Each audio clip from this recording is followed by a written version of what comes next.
My chapter of Young Americans for Liberty had a free speech ball event last Thursday. That's when you have a giant, like 5-foot tall beach ball, and you give people Sharpies and let them write whatever they want on it. Everyone was having a lot of fun, as usual, because when you get to write whatever you want, people really have a ball. Anyway, one really interesting thing that I've noticed occurs quite frequently is that when people are presented with the Sharpie and are told that they can write absolutely anything they want, they kind of take a moment of thought, where they go, anything? Anything at all? I don't know what to write. Just kind of interesting. I think it kind of gives this sort of look into the human psyche as to one of the reasons freedom is so scary to people. When you can write absolutely anything you want, the thing you write says a lot about you. Whereas if I were to give you a Sharpie and say, write your thoughts on X, you know what to do, and it says a little bit less about you than when it's a completely open book or open ball. So that's just something interesting I've noticed, that the free speech ball sort of shows to all of us. Then something really fun happened. Some guy who looked like maybe 30 years old came up, looked at the ball with shock and terror, and came up to me and asked if I was aware that people were writing offensive things on my ball. For example, there are only 2 genders. Now, whether or not that is a simple scientific claim that cannot be offensive for its mere factualness or not is another story for another time. But I responded to the man saying, yeah, I know that people are writing offensive things on the ball. That is the point of the ball. See, you and I can read things that we vehemently disagree with, and at the end of the day, we're okay. To which you said, no, I'm not okay, but thank you for gaslighting me. I'm not trying to gaslight you. I'm saying you're physically fine, you know? There's a difference.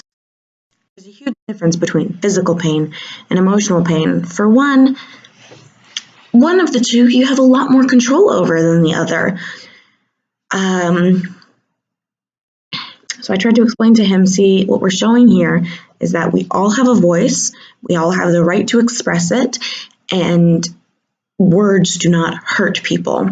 And he said he was hurt. He was hurt in his heart, and he was made very sad to see that people still said things so intolerant, like there are only 2 genders. I thanked him for bringing up his concerns with me. Him bringing up his concerns was also sort of the point, you know. The whole point of the idea of freedom of speech is that I say something you disagree with and you tell me why you disagree. And that is exactly the kind of discourse I am trying to encourage here. He says some other kind of nasty things, all with a very sarcastic, sneering tone. But I remained very calm, and I tried to sound grateful for him coming to me because, like I said, I appreciate his words just as much as I appreciate any of the words written on the ball. So it wouldn't be fair to treat him any differently, because there are some things people wrote that I disagreed with that made me feel bad, but I'm able to get over it. Now, I wish I had said this at the time, but I didn't know how far to push it. I don't want to cause a stir. I just want to address people's concerns as they come, but I don't want to bring up new concerns necessarily. That's not entirely what I'm going for, but maybe I should have pushed it a little more. Because what I realized was sometimes people write things on the ball that I really don't like. For example, someone came up and wrote, fuck Zionism, fuck Israel, free Palestine.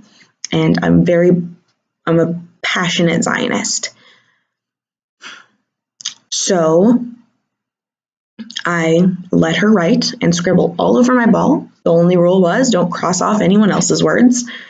And she did. And she wrote all over it. She was very passionate about Palestine. And I let her do so, and I didn't say anything because I was honestly more emotional than logical, and I didn't really have anything useful to say. So I just let her write, and I got upset, and I was shaking with anger. So I told my boyfriend and my friends all about the things she wrote and how sad it made me.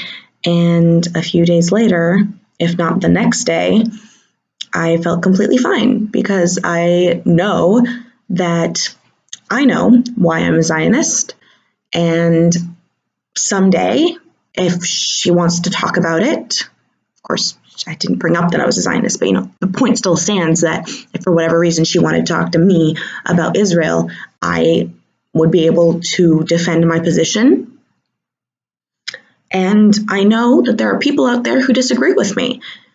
Now, I could pretend that there are no people who disagree with me. I could force every single anti-Zionist to never speak a pro-Palestinian word in their lives. I could, theoretically. But not only would that make their voices louder and turn them into martyrs, but it would put me in a dangerous position where words hurt me physically the way violence does.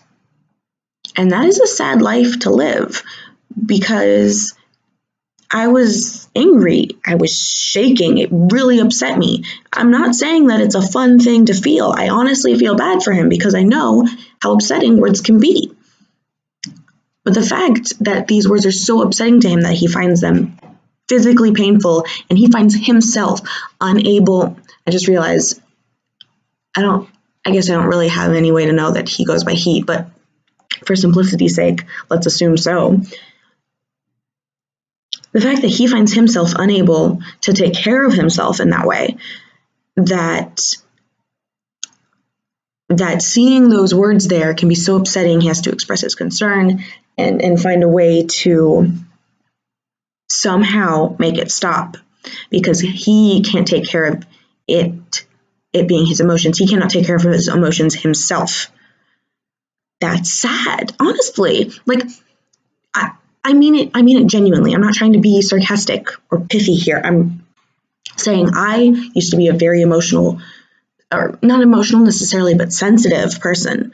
If you said certain things, it would very much upset me, and it could have me in a downward spiral for days. We've all been there. I'm sure plenty of us, especially females, and certainly teenagers, when you're young and you're sensitive, everything's like a live wire, and if you touch it, you're burned. We've been there, and it's painful. And I know it actually hurts. It's there's evidence to show that it is processed in the same part of your brain as physical pain. It does hurt. But the difference between emotional pain and physical pain is that emotional pain you can train yourself out of quite easily. Physical pain, it takes some major training to dull yourself to physical pain. And there's always sort of more physical pain that can be inflicted, but emotional pain, it's basically there's kind of only one or two kinds of emotional pain, and they're all fairly similar, and it is pretty easy to get good at dealing with it, to the point where if my boyfriend and I fight, I can deal with it quite well.